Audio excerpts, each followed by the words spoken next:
L'empathie est la capacité de comprendre les gens et d'être en phase ou en résonance avec les autres. Parfois c'est volontaire et à d'autres moments cela peut être involontaire, en particulier pour quelqu'un qui est un empathe naturel. Les empathes sont des personnes hypersensibles qui éprouvent un niveau élevé de compassion, de considération et de compréhension envers les autres. Leur empathie intense crée un effet diapason dans lequel les empathes semblent réellement ressentir les émotions des gens qui les entourent.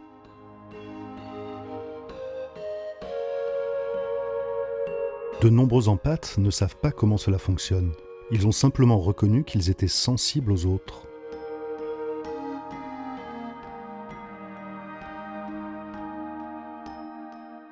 Qu'ils le réalisent ou non, les empathes partagent de nombreux traits communs entre eux. Pour eux, la vérité provoque littéralement des changements de stabilité et de comportement. Cela fait diminuer leur pression artérielle et leur fréquence respiratoire et contribue à relâcher les tensions existantes dans leur corps. La vérité crée chez eux un sentiment de bien-être et de bonheur. Et à l'inverse, les déclarations trompeuses affaiblissent considérablement leur force.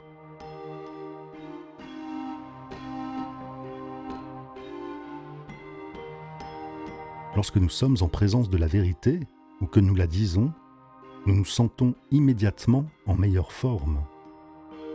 La vérité ne peut être intellectualisée.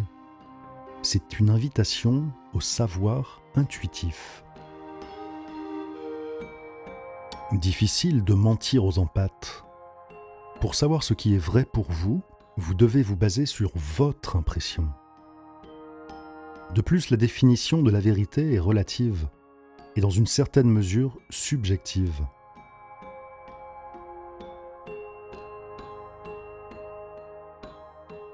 Il existe une histoire qui décrit assez bien cela. C'est l'histoire de deux aveugles qui n'avaient jamais touché d'éléphant. Le jour où le premier aveugle aperçut un éléphant, il attrapa sa queue et la décrit comme étant longue et pointue. L'autre aveugle toucha le ventre de l'éléphant et conclut que celui-ci était plat et rugueux. Après avoir touché l'éléphant, chacun des deux hommes raconta son histoire, la percevant comme étant la vérité. Les deux hommes avaient raison à leur niveau de perception, mais chacun a perçu les choses sous un angle différent. Le fait d'être vrai envers soi-même est souvent une question oubliée. Ne pas être honnête envers soi-même crée littéralement un environnement interne propice au dysfonctionnement. Le fait d'être malhonnête sur ce que nous ressentons, sur ce dont nous avons envie, nous affaiblit bien plus que nous le pensons. Il y a généralement des conséquences chez les personnes hypersensibles, lorsqu'elles font face à une trahison. C'est pour cela qu'elles évitent souvent de prendre part à des mensonges. Étant donné qu'il est souvent plus facile d'opter pour l'évitement et l'isolement, nous finissons par souffrir lorsque nous manquons d'exprimer notre vérité. Le défi cependant est de savoir, à un moment donné, quelle est notre propre vérité, d'abandonner ce qui ne sert plus à notre plus grand bien et de discerner et d'évaluer si nous avons dépassé une certaine habitude ou croyance.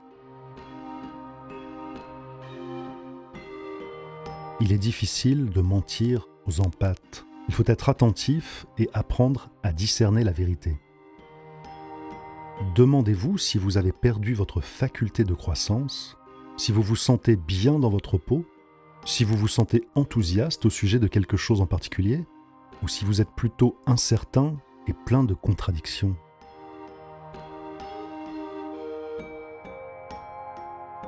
Soyez attentif à votre langage corporel, à votre fréquence cardiaque et à votre souffle.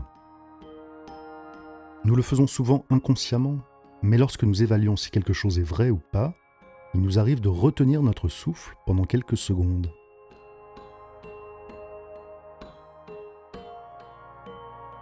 Si vous avez tendance à ignorer votre instinct ou votre intuition, vous risquez de devenir dépendant des autres pour vous dire votre vérité. Votre pouvoir est entre vos propres mains. Maintenant, il convient de savoir comment vous ressentez la vérité dans votre corps. Un bon moyen de le savoir est d'être conscient lorsque quelque chose résonne avec vous ou non. Cela provoquera en vous un sentiment de familiarité et de confort. L'énergie ne trompe jamais.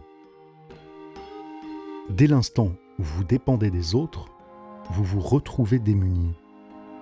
Cela peut faire remonter chez vous un sentiment d'incertitude, de confusion, d'hésitation et même d'anxiété.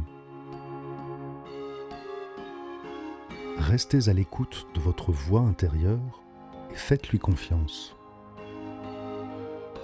En faisant appel à notre force intérieure, nous mettons en œuvre une compétence inestimable que nous avons souvent tendance à oublier. Cessons de supporter la tourmente intérieure et osons parler plus souvent de la vérité, de notre vérité.